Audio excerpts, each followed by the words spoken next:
Okay mga kamadla, andito na naman tayo sa Kalawakan. Naglalakad na naman tayo, malalim yan, di yung biro mga kamadla. Oh. Tabing dagat tayo pero nasa taas tayo ng tambak, pataas to. Tapos malalim yan, naglalakad na naman tayo sa Kalawakan. Walang kabahay-bahay, ayan o, ayan o, ayan o. Kundi dagat na makikita nyo, at saka ako lang. Tapos, ayun na nga, may dala tayo mga kamadla. May dala tayo, gagawa na naman tayo ng paraan. Siyempre, alam nyo naman tayo, gumagawa lagi tayo ng paraan para mabuo lang yung ating Suzuki Export. Pero sa bagay, buo na yung Suzuki Export natin, dinadagdagan lang natin kung anong gusto natin dun sa motor, di ba mga kamadla? Ito, may dala na naman tayo mga kamadla. Siyempre, naglalakad tayo dito sa Kalawakan nga, gagawa na naman tayo ng paraan dito. Nag-iisip na naman tayo kung anong design, kung anong forma, kung anong paraan ang ating gagawin na naman. Kasi nga gawa dito sa ating dala, nakakaiya kasi yung araw dito nung silaw. Kaya ang kitang-kita yung biguti at balbas natin mga kamadla. Ayun na nga, hindi ko na mapatagalin to at pupunta na tayo sa spot para mapakita natin kung saan natin ito ilalagay at kung ano to. At ito ay binili nga natin sa TikTok shop natin. Pumunta kayo doon, mamaya ko na lang ipapaliwanag pag andun na tayo sa spot natin. Tara na, magmotor na tayo para mapakita rin natin yung motor na umaandar na. Pinalitan natin ng pipe kasi nga anong ingay sa kalsada at baka tayo mahuli. Mabuti na lang nandito tayo sa Kalawakan. Wala ditong checkpoint. Okay, tara na.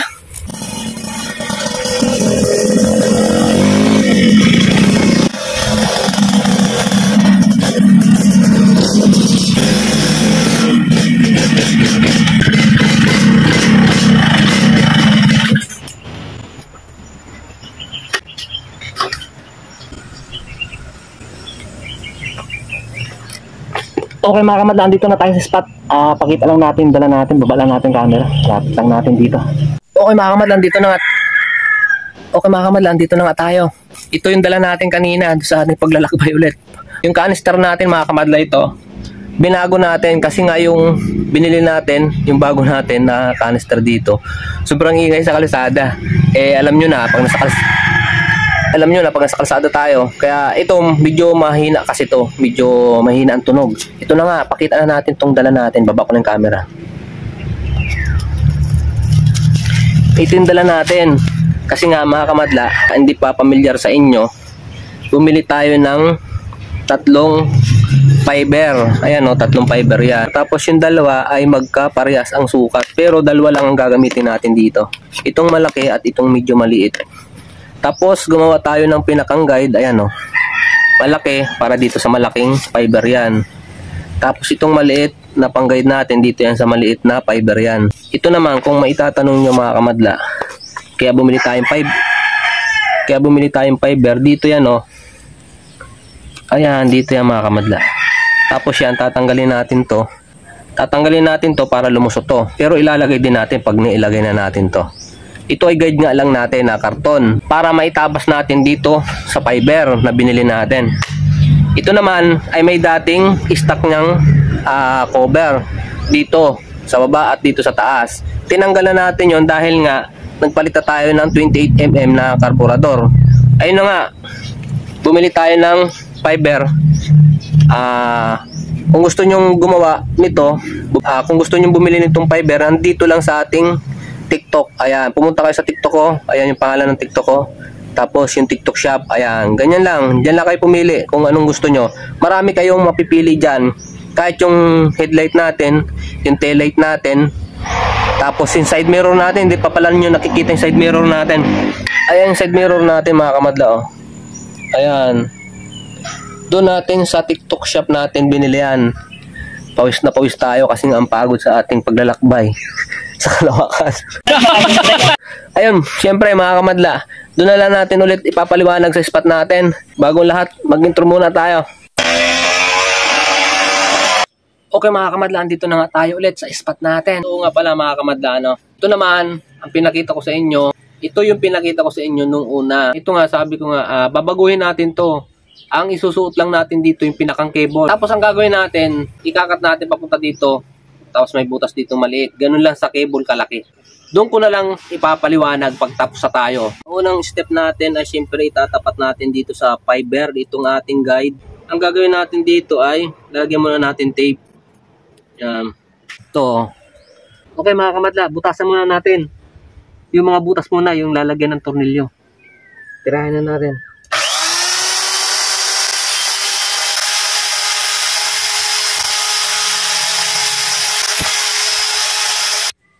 Ayun o, nabutasan na natin. Pero papalakihin pa natin yan. Dito naman tayo sa malaki.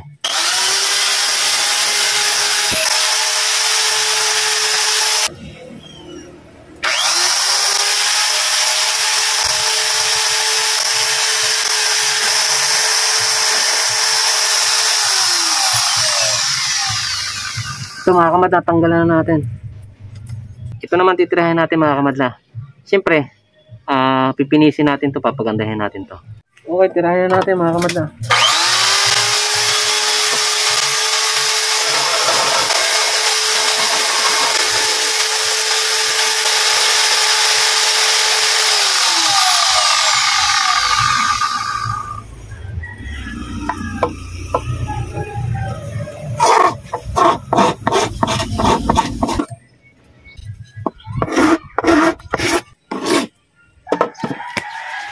Mga kamadla, okay na yan, oh. Maganda na yung pagkabilog niya. Ito, ikakat naman natin tong gilid niya. Okay, tirahin na natin.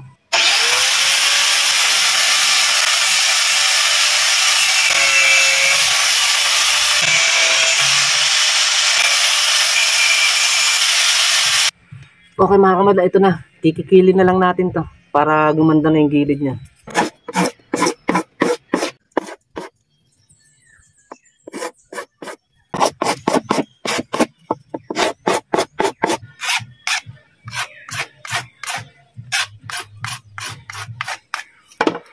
Okay, tapos na tayo dito mga kamadla. Okay na yan. Doon naman tayo sa isa. Dito naman tayo sa maliit. Kasi nagbago tayo ng design nito. Ito naman maiging design natin. Bubutasan natin at ikakat natin papaganto. Makikita nyo naman yung pag ginawa natin. Yan.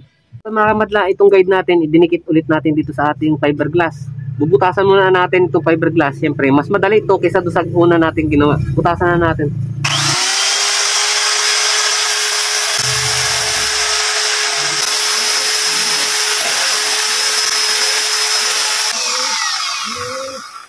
Ayan, ikakat naman natin dito kasi nabutasan na natin. Tanggalin muna natin itong nilagay natin guide para makat na natin. Ayan, may guhit naman na siya mga kamadla. Kakat na natin to.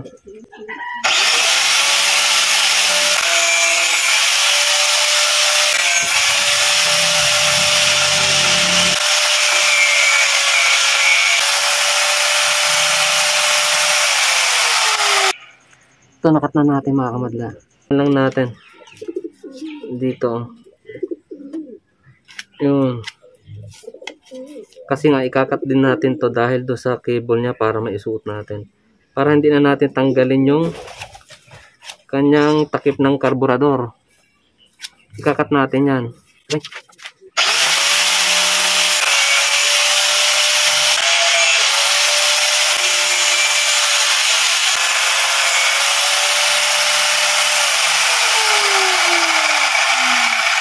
Okay na to.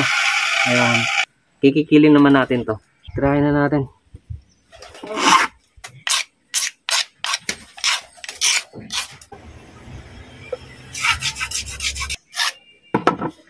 Okay mga kamadla, okay na to. Yan mga kinat natin. Yan. Okay na to. Pupunta na tayo sa motor at ilalagay na natin to. Nakabili na naman tayo ng mga tornilyo nito. Okay.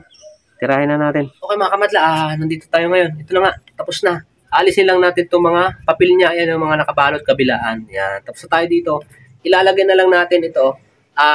Lumipat tayo ng pwesto kasi nga nag-aulan ngayon. Okay, tirahin na natin parang malayo. Ilapit lang natin yung camera. Baba lang natin. Siyempre, tatanggalin muna natin to. Tanggalin muna natin siyempre. Madali lang naman to.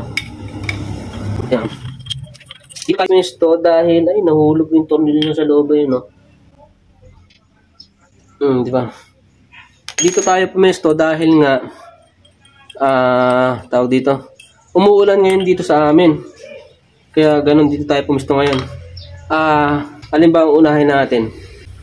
Ito muna unahin natin. Tanggalin na natin yung pinakang balot niya, itong papel. Ayan, no.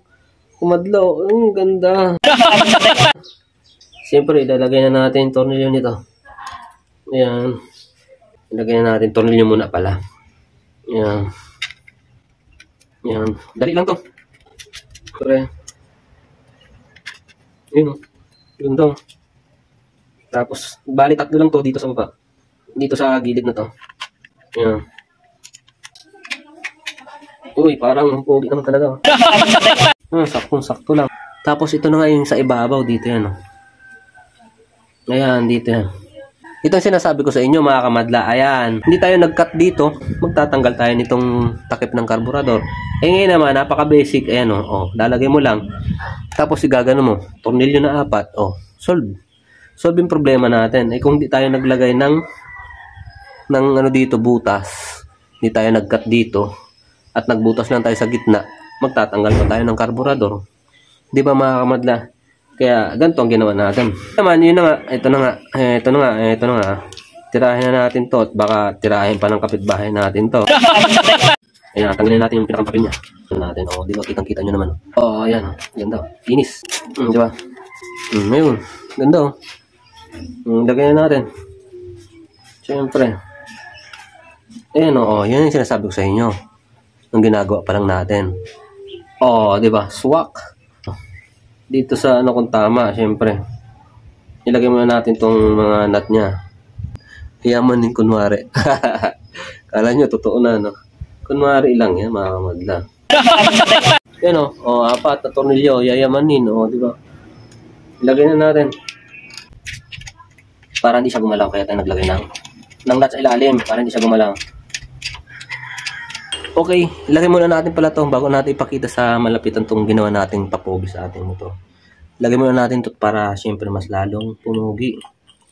Ayan ganyan lang yan mga kamadla. Di ba? Di ba, swak? Pogi, sige, pakita na natin. Ayun mga kamadla, di ba? Swak na swak Di ba? Pogi, di ba? Ayun, doon lang to sa TikTok shop natin mga kamadla. Punta lang kayo doon. Pwede naman din kayo magpagawa sa akin nito. Tapos ako na rin ang bibili ng fiber. Yung may mga malalapit dito sa ating may mga Suzuki X4. Ayan, pwede kayo magpagawa sa akin. Comment lang kayo dyan. Gagawin natin kayo. Ayan yung gilid open pa rin siya. Pero syempre, kahit open siya dito, yung gilid paikot na yan, yung gilid niyang paikot na yan, ang habol ko dyan, yung pogi, ipapogi sa ating design natin yan sa ating motor. Di ba mga kamadla? Ganda. Ayan, sa malapit. Yayamanin. Yayamanin kunwari. Siyempre, nakatapos na naman tayo dito sa ating papogi, dito sa ating paraan, siyempre. Ayun na nga. Siyempre mga kamadla, ayun na nga. Nakatapos na naman tayo dito sa ating ginawang pampapogi sa ating Suzuki X4. Nalusutan na naman natin mga paraan natin, mga diskarte na natin. Nalusutan na naman natin. Siyempre, pa-subscribe naman at i-share yung ating video na to. Kayo lang makakatulong sa ating YouTube channel mga kamadla. Siyempre, ganun pa rin sa dati. Imumontags natin to.